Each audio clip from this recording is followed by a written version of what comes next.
Cet objet tout simple m'a déjà fait économiser des dizaines de milliers d'euros lors de mes achats immobiliers. Je vais vous expliquer pourquoi il est important que vous l'ayez toujours avec vous en visite et tout ce que vous devriez emmener avec. Alors, à votre avis, à quoi ça sert? En fait, l'idée, c'est d'emmener toujours une balle pour tester la planéité des sols. Ce que je vais faire, c'est que je vais la poser dans un coin de la pièce ou au centre et de voir où vont les dévers. Donc elle va rouler de manière naturelle dans le sens de la pente. Ça permet de vérifier si le sol est bien droit, comme on s'y attend par exemple dans une structure en béton, ou s'il y a des pentes, comme c'est le cas dans les structures de maisons en bois. Simplement, ça va permettre de vérifier qu'il n'y a pas de multiples points de pente dans une maison, et ça va permettre de voir aussi l'inclinaison probable du plancher. C'est des choses qu'on voit un peu à l'œil nu avec l'entraînement, c'est des choses qu'on peut détecter même en marchant, mais rien de mieux qu'une balle. Alors, balle de tennis, balle de golf, bille, n'importe quoi, quelque chose qui roule et qui va vous permettre de détecter potentiellement des problèmes assez lourds de structures qui ont énormément bougé. Après, dans une maison ancienne, c'est normal que ça se passe. Mais généralement, vous allez avoir les planchers qui vont pencher vers l'intérieur de la maison, vers le centre en fait, parce que les murs sont souvent plus épais et une structure plus forte. Et donc, bon, si ça va vers l'intérieur, c'est OK, de manière uniforme. Par contre, s'il y a une pièce où ça descend très fort et pas dans les autres, ça veut dire qu'il y a probablement eu à un moment donné un dégât des eaux par une cheminée ou par une conduite avec une salle de bain ou quelque chose qui était situé au-dessus. Ça a coulé, ça a endommagé les solives et les poutres, et potentiellement, c'est un gros travail de tout mettre en œuvre derrière pour arriver à corriger ça, avec décrochage du plancher, etc., etc. Donc, la balle, c'est quelque chose de tout simple, ça coûte rien, mais c'est extrêmement utile, et ce sont des problèmes qui se chiffrent en dizaines de milliers d'euros quand il faut les régler. On passe à l'équipement suivant. Et là, c'est une lampe frontale. L'idée, c'est quoi? C'est que quand vous allez visiter, dans la majorité des cas, il n'y aura pas d'électricité. Et donc, le principe, c'est de pouvoir s'éclairer. Alors, on peut utiliser la torche du smartphone, mais ça a ses limites. Quand vous allez visiter une cave, vous verrez que la portée de la lumière est non seulement pas assez suffisante, mais surtout qu'elle est vraiment très très limitée en termes de distance. Donc, voilà, ça s'achète n'importe où, ça coûte une quinzaine d'euros, et vous êtes tranquille. Et ce que je vous conseille, c'est plutôt que d'acheter une lampe torche qu'il va falloir tenir à la main, c'est d'en prendre une comme celle-là, qui a une frontale en fait. Et l'intérêt, c'est que vous aurez les mains libres pour agir avec les autres équipements que je vais vous présenter pendant votre visite, sans avoir besoin de tenir la lampe torche dans une main. Je vais vous parler de cave ou de grenier. Ce que je vous conseille aussi, c'est d'emmener toujours un masque. On a tous détesté porter ces masques à longueur de journée, mais je peux vous assurer que dans certaines visites, c'est vraiment nécessaire. Quand le bien, il est envahi de poussière, envahi de champignons parfois, ou de toutes sortes d'autres choses qu'on ne veut même pas savoir, le fait de simplement se protéger, protéger sa respiration, c'est quelque chose qui est intéressant et important, et ça coûte presque rien. Donc je vous conseille d'en avoir un toujours avec vous. Peut-être que vous l'utiliserez jamais, mais dans le doute, vous êtes en capacité de le faire. Accessoire suivant, le mètre laser. Là, c'est vraiment l'objet sur lequel il faudra investir un petit peu, parce que, il faudra que vous soyez en capacité de mesurer des choses précises et rapidement, pour mesurer par exemple une hauteur sous plafond. Je vais vous donner un exemple. Il y a moins d'une semaine, je suis allé visiter un bien avec un ami, et il y avait toute une succession de faux plafonds qui ont été ajoutés au fil du temps dans une maison en structure bois. Et l'objectif, c'était de savoir si maintenant on enlève les différents faux plafonds, quelle hauteur sous plafond on arrive à récupérer. Parce que là, on était à peu près à 1,90 m, donc ce qui est pas suffisant pour un logement. Clairement, 1,90 m, c'est à peine plus grand que moi, et c'est vraiment, pas agréable de toute façon pour vivre, et c'est, globalement pas légal. Maintenant, c'est en place, et donc il y avait un endroit où il y avait un trou qui avait été fait dans les faux plafonds. Et ben, tout simplement, on prend le mètre laser, on le positionne correctement, et on a été en capacité de voir qu'il y avait 25 centimètres perdus entre le plancher du dessus et le dernier faux plafond. Ce qui veut dire qu'en fait, il pourrait, en démontant ces faux plafonds, monter à 2,15 m de hauteur sous plafond. Alors bien sûr, il faudra prévoir un rail fin de 3 centimètres et un placo, mais globalement, il peut monter à 2,10 m. Et ça change tout, parce que le bien, il était extrêmement dévalué, précisément parce que les plafonds étaient extrêmement bas. Mais quand on fait ce genre de mesure, on est en capacité de se dire, OK, quand on va curer tous ces faux plafonds, quand on va les enlever, on va pouvoir remonter à un plafond à 2,10 m, qui est encore assez loin des standards, qu'on espère plutôt autour de 2,40 m, mais qui, dans un dernier étage, sous mansarde, dans une maison en bois, peut s'envisager, surtout s'il y a beaucoup de lumière sur les côtés. Tout à l'heure, je parlais de l'absence de lumière dans la majorité des biens, mais ça ne veut pas dire forcément qu'il y a une absence d'électricité. Donc ce qui est toujours intéressant aussi d'avoir, c'est ça, c'est donc un vérificateur d'absence de tension. C'est quelque chose de très simple avec un bouton, on l'approche de la prise, on l'approche de la rive électrique et ça permet tout de suite de savoir s'il y a du courant ou pas et quelle est sa puissance. Et ça, c'est un point de sécurité qui est assez important parce que vous allez vous retrouver à trifouiller dans des tableaux, dans des armoires, techniques et cetera et c'est toujours bien de vérifier qu'il n'y a pas de tension électrique pour pas vous prendre tout simplement un court jus. Et pour accéder à ces armoires, très souvent, il vous faudra une clé. Je conseille aussi ça. C'est quelque chose de très simple. C'est une petite croix avec différents embouts et qui vous permet d'ouvrir à peu près n'importe quoi. Ça permet aussi d'ouvrir parfois des portes. Il y a 2 semaines, j'étais sur une visite où la poignée de porte avait été enlevée pour des questions de sécurité, pour éviter que des personnes puissent rentrer à l'intérieur du bâtiment. Ah bah, du coup, comment vous faites, en fait, quand vous n'avez pas la poignée? Bah, si vous avez quelque chose comme ça, avec des petits carrés, vous les mettez dedans et en fait, au bout d'un moment, ça prend et hop, vous pouvez l'ouvrir comme si vous aviez une clé. À partir du moment où, bien sûr, le verrou est déverrouillé. Et donc ça, c'est pareil, c'est très intéressant. Et ça coûte quelques euros, hein, vous le trouvez sur toutes les plateformes. Ça, c'est pareil, on est aux alentours de 10 euros sur Amazon ou ce genre de plateforme-là. C'est vraiment très facile. Vous n'avez pas besoin de prendre de la qualité et l'essentiel, c'est la sécurité, c'est d'être juste sûr qu'il n'y a pas de courant au moment où vous mettez les doigts dans une armoire électrique ou dans un local technique un peu particulier, ou si vous voulez, par exemple, démonter une prise dans une pièce pour vérifier l'isolant qui se cache derrière le placo. Objet suivant, le testeur d'humidité. Ça, c'est très, très, très intéressant, notamment dans les bâtisses anciennes.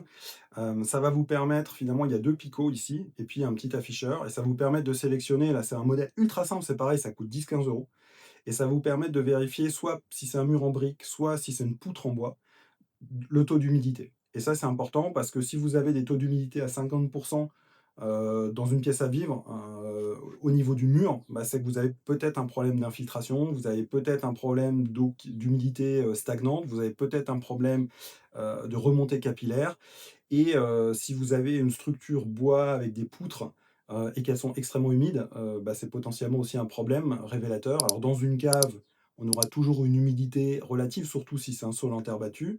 Par contre, l'idée, c'est de pouvoir vérifier, voilà.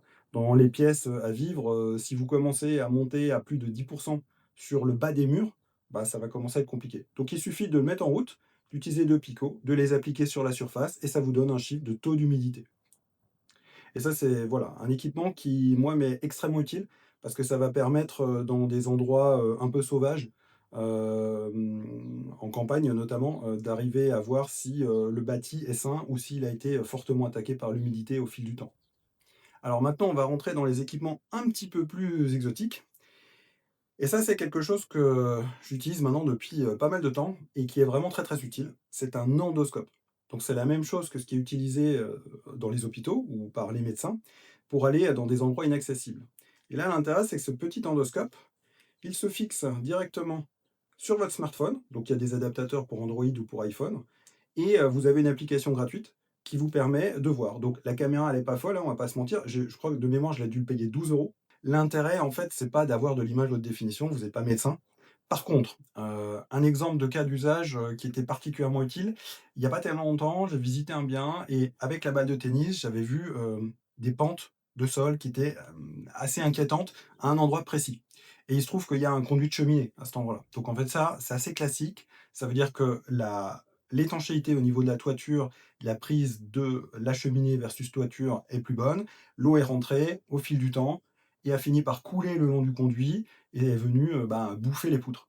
Et ça, c'est quelque chose qui potentiellement est très pénible et très cher à réparer. Et donc, l'intérêt pour moi, c'était d'aller avec l'endoscope, parce qu'à cet endroit-là, il y avait en plus des murs qui avaient été cassés. Et donc, j'ai pu passer par un petit trou et j'ai pu promener mon endoscope à l'intérieur et me rendre compte que, parce qu'il y a une petite lumière aussi, que effectivement les poutres étaient sévèrement endommagées. Ça m'a permis, après déjà de le montrer à l'agent immobilier qui en avait pas conscience, qui l'avait pas vu. Disclaimer, les agents immobiliers, ce sont pas des spécialistes des travaux, ils sont là pour vendre. Donc, non seulement déjà ils ont l'intérêt à vendre et pas forcément à vous expliquer tous les problèmes du bâtiment, mais même quand ils sont extrêmement honnêtes, très, très souvent, dans plus de 90 des cas, ils sont juste pas au courant des problèmes et souvent, ben, c'est à vous de développer la connaissance et la compétence technique pour identifier ces problèmes. Quand on visite un bien, on commence déjà par regarder la toiture, on commence à regarder les éventuelles fissures en façade, à quoi elles ressemblent, et cetera et on ne se laisse pas emporter par l'agent immobilier pour vous montrer à quel point la salle de bain était bien refaite. Ça, c'est vraiment tout à la fin. Ce qui est important, c'est la structure, c'est le bâti, c'est dans quel état il est, comment il a vécu avec le temps, et cetera. Et aller voir des détails techniques comme ça, d'aller dans des trous de mur pour aller vérifier l'état d'une poutre. Parce que si la salle de bain est à refaire, ça va vous coûter 8 à 10 000 euros. Par contre, quand vous avez toute une zone où il va falloir démonter les planchers, changer les solives, changer des poutres maîtresses, et cetera, potentiellement démonter le conduit de cheminée aussi, parce que de toute façon, voilà, bah, potentiellement là, vous êtes plus en train de parler d'une enveloppe entre 50 000 et 100 000 euros, hein. Donc ça n'a rien à voir avec refaire une salle de bain. Donc il faut toujours rester, sur, un peu y aller froidement. Vous êtes là pour faire un audit du bâtiment, un audit technique et ça voilà, c'est le petit exemple d'objet. Alors je vous cache pas que je pense être à peu près le seul, en tout cas par rapport à tous les agents immobiliers qui m'ont vu le dégainer, c'était la première fois qu'ils le voyaient. Pourtant ça coûte une douzaine d'euros. Voilà et ça change vraiment la vie parce que dans certains cas, vous allez pouvoir aussi aller derrière les faux plafonds, pour vérifier, par exemple, s'il n'y a pas des nuisibles ou ce genre de choses-là, parfois vous avez des petits copeaux, des petites choses, qui vont sortir. Vous dites: «OK, est-ce qu'il n'y a pas quelque chose derrière?» Vous y allez, hop et vous passez derrière et comme ça, vous voyez tout de suite s'il se passe quelque chose. Un vide sanitaire, vous y allez, tac, même s'il y a un tout petit trou. Par une conduite, vous y allez et vous pouvez voir.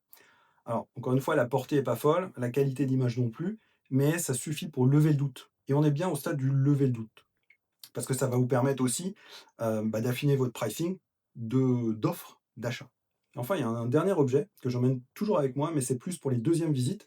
C'est une petite caméra à 360 avec le trépied qui va bien, la perche, voilà. L'idée, c'est que quand vous avez repéré un bien qui vous intéresse, vous soyez en capacité de l'enregistrer. Parce que vos yeux vont pas pouvoir tout mémoriser. Alors, si vous regardez un studio de 30 mètres carrés, peut-être. Quand vous allez voir un bâtiment de 400 mètres carrés, ça va être beaucoup plus compliqué de se souvenir de tout. Tout enregistré, alors vous pouvez déjà commencer dans une première étape par filmer avec votre smartphone.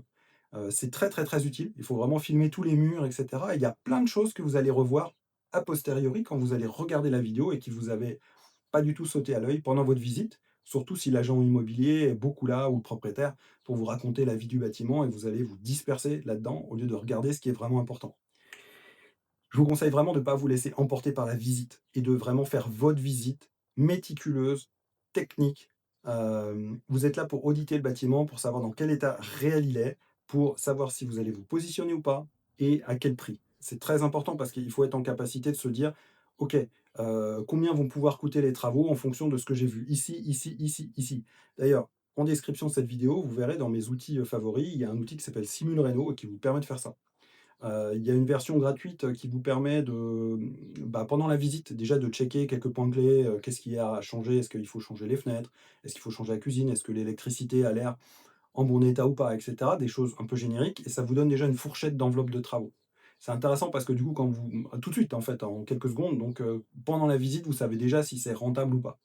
Et après, il y a une version, beaucoup plus détaillée dans lequel il y a presque, de mémoire, il y a presque 300 types de travaux possibles et vous allez pouvoir chiffrer pour dire: «Ah bah, moi, j'ai besoin, de décaisser, 12 mètres carrés, de sol, à une hauteur d'au moins 40 centimètres et donc voilà» et cetera. Et puis j'ai besoin d'enlever une cheminée et j'ai une cuisine à poser et j'ai 2 fenêtres de cette taille-là et j'ai tant de mètres carrés de peinture et cetera.